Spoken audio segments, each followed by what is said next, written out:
جمیمہ خان کا اب بھی پاکستانیوں کے ساتھ احساس کا گہرا رشتہ قائم ہے،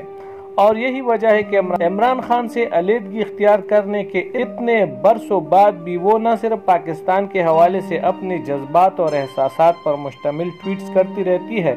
بلکہ گاہے بگاہے پاکستان میں گزارے ہوئے ایام اور ان سے جڑی یادیں بھی شیئر کرتی رہتی ہے۔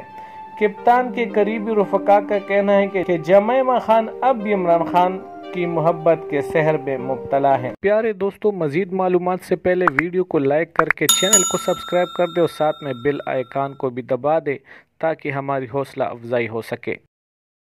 دوستو، یاد رہے کہ 1995 میں عمران خان سے شادی کے بندھن میں بننے والی جمیمہ خان عمران خان سے شادی کر کے نہ صرف اپنے پیار کو پا لیا تھا بلکہ دل سے اس رشتے کو بھی قبول کیا تھا، جس کو نبھانے کے لیے نہ صرف انہوں نے اپنا مذہب تبدیل کیا بلکہ مشرقی لباس بھی زیب تن کیا اور معاشرتی اقدار اور طور طریقے بھی اپنائے۔ دوستو، جمیمہ نے شوکت خانم اسپتال سمیت عمران خان کے شروع کردہ بے شمار فلاحی کاموں میں ساتھ دیا۔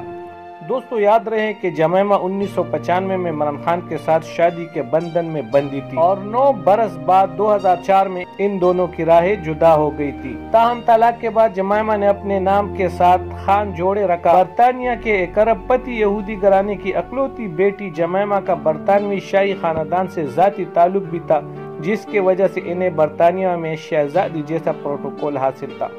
پھر ایک کرکٹ میچ کے دوران جمیمہ کو عمران خان پسند آ گیا، چنانچہ جمیمہ نے اسلام بھی قبول کر لیا اور پاکستان میں رہنے پر بھی آمادگی ظاہر کر دی۔ 22 سالہ جمیمہ نے جب اپنے دگنا عمر کے 43 سالہ عمران خان سے شادی کا ارادہ کیا تو دنیا نے ان کی عمر کے اس واضح فرق پر اعتراض کیا، لیکن جمیمہ نے اس پر کان نہ دھرے اور 16 مئی 1995 کو دونوں رشتہ ازدواج میں منسلک ہو گئے۔